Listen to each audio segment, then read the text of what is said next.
នៅក្នុងវីដេអូនេះខ្ញុំសូមចែករំលែកជាមួយនឹងបងប្អូននៅ5ចំណុចដែលយើងត្រូវត្រៀមខ្លួនមុនចូលរៀននៅមហាវិទ្យាល័យបងប្អូនភាគច្រើនកំពុងតែមានការព្រួយបារម្ភនៅពេលដែលខ្លួនរៀនចប់ទី12ហើយត្រូវបន្តការសិក្សានៅថ្នាក់មហាវិទ្យាល័យបងប្អូនខ្លះអាចនឹងធ្លាប់បានគិតក៏ប៉ុន្តែអ្នកខ្លះទៀតក៏មិនធ្លាប់បានគិតឬក៏មិនធ្លាប់បានឆ្វេងយល់ថាតើនៅពេលដែលរៀនដល់ថ្នាក់មហាវិទ្យាល័យនឹងជួបប្រទះទៅនឹងបញ្ហាប្រឈមអ្វីខ្លះនោះទេនៅក្នុងវីដេអូនេះខ្ញុំសូមចែករំលែកជាមួយនឹងបងប្អូននៅ5ចំណុចដែលយើងត្រូវត្រៀមខ្លួនមុនចូលរៀននៅមហាវិទ្យាល័យចំណុចទី1គឺជំនាញសិក្សាជំនាញសិក្សាគឺជាចំណុចមួយដ៏សំខាន់ដែលបងប្អូនត្រូវតែដឹងហើយត្រូវត្រៀមថាតើខ្លួនត្រូវចូលរៀននៅមហាវិទ្យាល័យទៅលើមុខជំនាញអ្វីឬក៏មុខជំនាញណាមួយ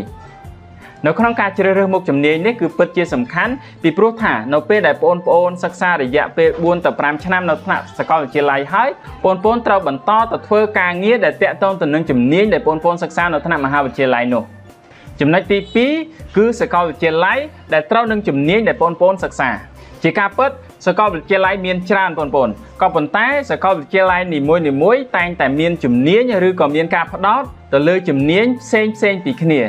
ជាក់ស្ដែងដោយដែលធ្លាប់បានចែករំលែកជាមួយនឹងបងប្អូនកន្លងទៅបើសិនជាបងប្អូនស្រឡាញ់នៅក្នុងការអប់រំនៅក្នុងវិស័យអប់រំបងប្អូនគួរតែសិក្សានៅសាកលវិទ្យាល័យភូមិន្ទភ្នំពេញក៏ប៉ុន្តែបើសិនជាបងប្អូនស្រឡាញ់ផ្នែកនីតិសាស្ត្រឬក៏ផ្នែកច្បាប់ឬក៏ផ្នែករដ្ឋបាលសាធារណៈជាដើម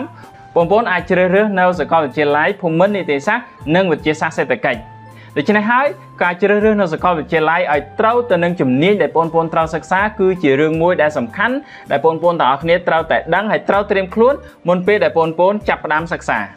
ចំណុចទី3គឺព័ត៌មានទាក់ទងទៅនឹងកម្មវិធីសិក្សាជាការពិតដើម្បីចូលរៀននៅសាកលវិទ្យាល័យណាមួយបានបងប្អូនត្រូវតែដឹងព័ត៌មានលម្អិតទាក់ទងទៅនឹងការសិក្សាបងប្អូនត្រូវដឹងថាតើសាកលវិទ្យាល័យដែលបងប្អូនត្រូវរៀននោះពេលណាដែលគេចាប់ផ្ដើមបើកទទួលពាក្យនៅក្នុងការចូលរៀនជាដើមបើមិនដូច្នោះទេបងប្អូនប្រកាសជាខកពេលវេលានៅក្នុងការរងចាំរហូតដល់ពេលដែលគេបើកវគ្គសិក្សាថ្មីចែកជាមិនខានចំណុចទី4គឺកន្លែងស្នាក់នៅជាការពិតសម្រាប់បងប្អូនដែលនៅរាជធានីភ្នំពេញស្រាប់បងប្អូនអាចនឹងមានភាពងាយស្រួលដែលបងប្អូនអាចចេញពីផ្ទះ